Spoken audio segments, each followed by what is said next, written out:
السلام عليكم، أهلا بكم في الحلقة التانية من كورس برنامج دافنشي ريزولف. زي ما شرحنا في الحلقة اللي فاتت وتعرفنا على صفحة الإيديت وتعرفنا إزاي نحط الميديا بتاعتنا على التايم لاين وندخل الميديا أصلا وننظمها في برنامج دافنشي ريزولف. هنتعلم دلوقتي صفحة الإيديت وإزاي نبدأ نستخدم أو نعمل إيديت للميديا بتاعتنا. بعد ما حطينا الميديا بتاعتنا على التايم لاين هبدأ أول حاجة أتفرج على الميديا بتاعتي، وبعد كده هحتاج إن أنا أعمل تقطيع للفيديو وآخد اللقطات اللي أنا عايزها. أول حاجة عندي طريقة إن أنا أستخدم البليد مود. هنا كده أدوس عليه وأبدأ أنزل على الفيديو بتاعي وأعمل قط في الحتة اللي أنا عايزها كده، وبعد كده هيبقى معايا تحكم كامل في الجزء اللي أنا قطعته ده. لكن الطريقة ديت مش أحسن طريقة أو مش أسهل طريقة.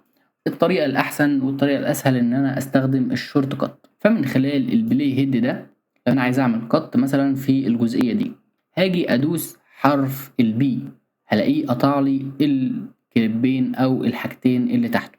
انت هتلاقيها عندك غالبا كنترول بي. لو انت شغال بالديفولت كيبورد شورت كات بتاعة البرنامج غالبا هتلاقيها عندك كنترول بي. فأنا بالطريقة دي أقدر أقطع بشكل أسهل من خلال كده حرف البي بي بي بالشكل ده.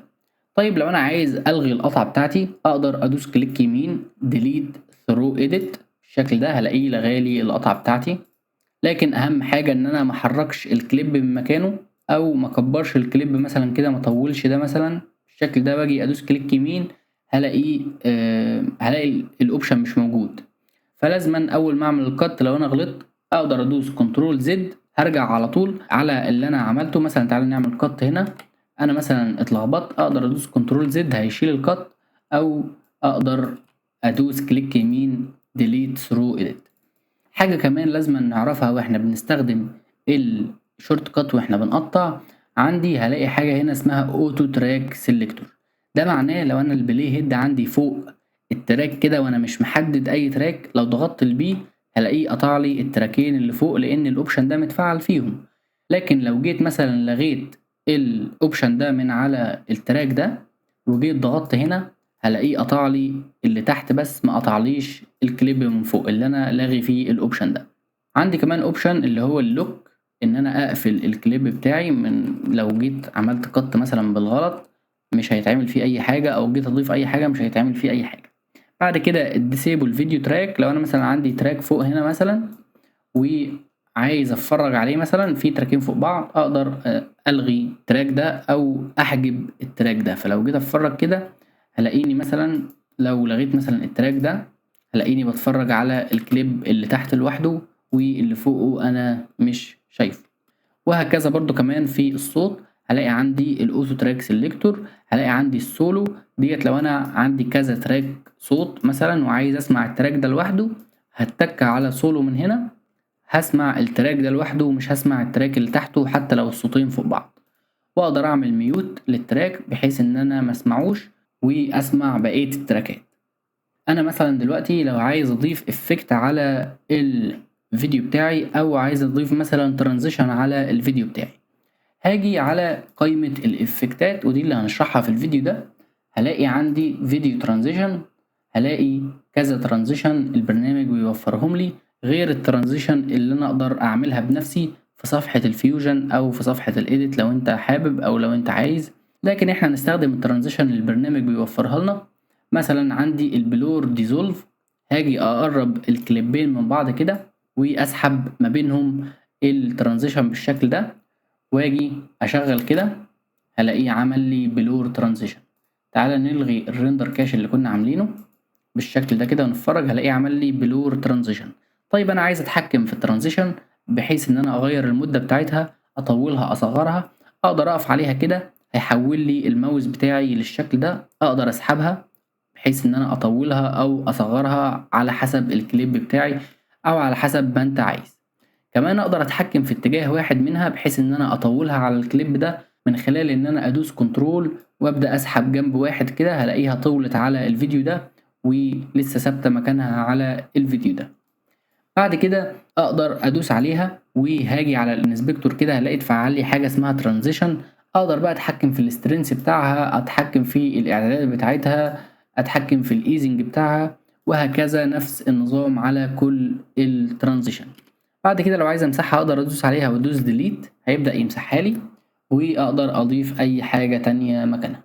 بعد كده هلاقي عندي الاوديو ترانزيشن، ودي اقدر احطها ما بين الاصوات. مثلا لو انا عايز اروح من صوت عالي لصوت واطي اقدر اضيف الكروس فيد ناقص 3 دي بي، بحيث ان هو يبدأ يقلل لي الصوت واحدة واحدة لحد ما اوصل للصوت الواطي بتاعي. وهكذا لو انا عايز اعمل من صوت واطي لصوت عالي اقدر اضيف البلس 3 دي بي. بعد كده اقدر اجي على التايتلز هنا اضيف تايتل، مثلا التكست بلس دي هيبقى ليها شرح لوحدها لان هي اضافه قويه جدا للبرنامج. اقدر اكتب فيها اي حاجه انا عايزها من هنا من الانسبكتور، واقدر اتحكم في المكان بتاعها، مثلا ترانسفورم، السايز بتاعها، اللون بتاعها بالشكل ده كده. اقدر اتحكم فيه زي ما انا عايز. اقدر اجي هنا مثلا اديها مثلا شادو بالشكل ده، اعمل اي حاجه انا عايزها على التكست بلس. وهلاقي برضو عندي كذا حاجه، مثلا تعالى نيجي على الجلوسي دي، تعالى نتفرج عليها مثلا كده، نضيفها كده نسحبها فوق التكست بلس دي. هلاقي عندي تكست بالشكل ده، تعالى نكبره كده، ده البرنامج بيقدمهولي بشكل مجاني خالص. وهكذا نفس النظام في الحاجات دي كلها البرنامج بيقدمها لي بشكل مجاني. مثلا الانيميشن ده، يعني تكست بانيميشن بالشكل ده، اظن شكل خرافي يعني، ده مجاني خالص. اقدر اغير مثلا كده بالشكل ده، واقدر اجي اتفرج هنا كده، هلاقي ظاهر لي كلمة سبسكرايب، يا ريت نشترك في القناة. اقدر برضو اتحكم في الحاجات زي ما انا عايز بالشكل اللي قدامكم ده. طبعا الحاجات دي كلها برضو كمان تقدر تجيبها من بلجنز خارجية زي ما مشروح في فيديو احسن 6 بلجنز للبرنامج. نيجي بعد كده على الجنريتور، وديت خلفيات وحاجات البرنامج بيقدمها لي. مثلا الكيوب اري دي، مثلا هلاقي عندي الانيميشن ده او الشكل ده. اقدر برضو اغير في اللون بتاعه، اغير في الزي بوزيشن، الواي بوزيشن، والاقي معايا الانيميشن بالشكل اللي قدامكم ده. واي حاجه في الجنريتور لو عايز اعرف اتعملت ازاي ادوس عليها كليك يمين، اوبن انفيوجن بيج، هلاقي عندي الجروب ده، هضغط عليه كده، هلاقي عندي الطريقه اللي هي اتعملت بيها زي ما موجود قدامكم كده. طبعا هنشرح الحاجات دي كلها او هنشرح صفحه الفيوجن ديت لما نيجي لصفحه الفيوجن. هتلاقي بقى عندك حاجات كتير برضو تقدر تستخدمها، وحاجات مثلا زي التكست دي تقدر تغير فيها التكست بتاعها. مثلا حاجة زي كده، الانترو دي مثلا تقدر تغير التكست زي ما انت عايز، وتقدر تتحكم فيها برضو زي ما انت عايز. بعد كده هلاقي عندي حاجات اقدر استخدمها وافكتات اقدر استخدمها احطها على الفيديوهات بتاعتي. مثلا الافكت ده هلاقي عندي عامل لي الشكل ده، الديجيتال جليتش بالشكل ده كده، هلاقيها بيعمل لي جليتش على الفيديو. وتقدر تضيف افكتات كتير وتتحكم فيهم. يعني مثلا افكت زي السي سي تي في ده مثلا، اللي هو بيديني لوك التلفزيون القديم، اقدر برضو من خلال الانسبكتور الاقي عندي الافكتات دي اتفعلت، اقدر اتحكم فيه زي ما انا عايز بالشكل ده. وهلاقي عندي الافكت متطبق على الفيديو بالشكل اللي قدامكم ده. بعد كده هلاقي عندي الاوبن اف اكس، ودي برضو افكتات اقدر استخدمها على الفيديوهات بتاعتي. لكن دي مثلا افكتات زي البلور بانواعه اقدر استخدمه. في عندي حاجات مدفوعه، يعني مثلا لو انا جيت على الكروماتيك ادابتيشن ده هلاقيه مش مدفوع. في كذا حاجه مدفوعه، مثلا انفيديا ار تي اكس فيديو اتش دي ار ده مدفوع. اي افكت هيجيب لك الرساله ديت لازم تشتري دافينشي ريزولف النسخه المدفوعه علشان تبدا تفعل الافكت معاك. لكن هتلاقي عندك حاجات كتير مجانيه. مثلا اهم افكتات في الاوبن اف اكس دي، واللي برضه هتعرفنا على حاجه مهمه، وهي الافكتات اللومه اللي بتخلينا نشيل الجرين سكرين. لو جيت على البيرول نجيب فيديو الجرين سكرين اللي معانا ده اللي هو لايك وسبسكرايب، يا ريت يعني.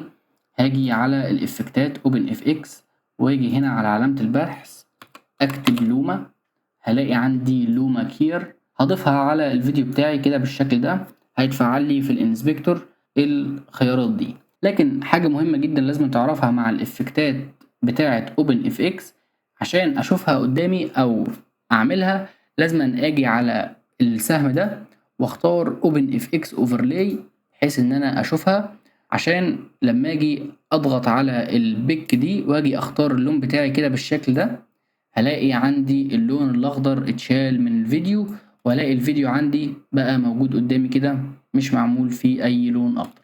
اقدر بقى اجي هنا من المات ابدا اقلل مثلا كده، ازود اصغر الحاجات من دي. انت تقدر يعني تتحكم فيهم لحد ما اللون الاخضر يتشال معاك بشكل كبير. وده هنشرحه برضو في فيديو مخصص بان احنا ازاي نشيل اي جرين سكرين معانا في الفيديوهات. لكن هو ده الموضوع بشكل مبدئي، تقدر تغير في الاعدادات دي لحد ما توصل لافضل نتيجة من حيث الجرين سكرين. فهي دي الفكرة في افكتات الاوبن اف اكس، لازم تفعل الاوبن اف اكس اوفرلاي. بعد كده هنلاقي عندنا قائمة الفلترز ديت برضو نفس موضوع الافكتات. بعد كده هلاقي عندي اوديو اف اكس، فديت برضو افكتات اقدر اضيفها على الصوت، زي مثلا ان انا اعمل له ريفيرب، ان انا اعمل له ايكو اللي هو تكرار للصوت، ان انا اشيل النويز لو انا مثلا عندي فويس اوفر ان انا اشيلها. والحاجات دي برضو هنعرفها في فيديو الفير لايت بيج بشكل اكبر يعني. بعد كده هلاقي عندي اللي هو الانسبكتور. تعالوا نشرح الانسبكتور لان ده مهم جدا. زي ما قلنا الفيديو ده معايا بالشكل ده، اقدر اتحكم في الابعاد بتاعته، ان انا اعمل له زوم ان وزوم اوت، اغير البوزيشن الانجل بتاعته، زائد ان انا اقدر اعمل كي فريم للحاجات دي كلها. تقول لي يعني ايه كي فريم؟ كي فريم اللي هو اعمل انيميشن. يعني مثلا تعالى نصغر الفيديو بتاعي هنا كده مثلا. لو انا عايز الفيديو يكبر مثلا، اول ما اوصل هنا الراجل ده يوصل هنا الفيديو يكبر ويرجع زي ما كان، هاجي اضغط على العلامة بتاعة الدايموند دي كده بالشكل ده، هلاقيها بقت لونها حمراء. فانا كده عملت كي فريم. واجي على اول الفيديو هعمل برضو على العلامة ديت نفس الموضوع. لو جيت فتحت الكي فريم تري هنا هلاقي الاتنين كي فريم بتوعي بقوا ظاهرين قدامي بالشكل ده. طيب هقف عند اول كي فريم وهبدأ اظبط القيم بتاعتي مثلا كده بالشكل ده، بحيث ان هو يبدأ من 680. ولما اجي عند الكي فريم التاني من خلال السهم ده، او ان انا احرك البلاي هيد بتاعي واقف على الكي فريم التاني، هقول له مثلا انا عايز يوصل لواحد او لألف زي ما هو قدامنا كده. لو جيت اتفرجت هلاقيه بيبدأ يغير لي القيم خلال المدة اللي انا محددها له. لو انا عايز اخليها اسرع اقدر اقرب الاتنين كي فريم من بعض بحيث ان هو ياخد وقت اقل، فالإفكت يبقى اسرع بالشكل ده. تعالى نلغي دي عشان تشوفوا شكل احسن. طيب لو انا عايز اخليه ابطأ هبعد الاتنين كي فريم دول على بعض بالشكل ده فهيبقى ابطأ. وهكذا مع البوزيشن، مثلا اقدر اعمل حتى 2 كي فريم في نفس الوقت. مثلا الروتيشن انجل هخليها مثلا كده مثلا 100 حاجة و80، واجي عند الكي فريم ده هخليه على 0 بالشكل ده. اقدر برضو ادوس هنا واكتب الرقم اللي انا عايزه، ولو جيت اتفرجت هلاقيه بيلف وبيعمل لي زوم في نفس الوقت. وهكذا في كل حاجة أو في أي حاجة جنبها علامة الدايموند دي أو جنبها علامة الكي فريم في البرنامج كله. بعد كده مثلا عندي حاجة كمان اسمها كي فريمز من هنا، عشان برضو نقول موضوع الكي فريم ده كله. هاجي أضغط عليها وأنا واقف على الكليب بتاعي كده، أحدده وأضغط على كي فريم من هنا كده، وهلاقي عندي سهم صغير فوق على الشمال كده اللي هو كي فريم كيرف.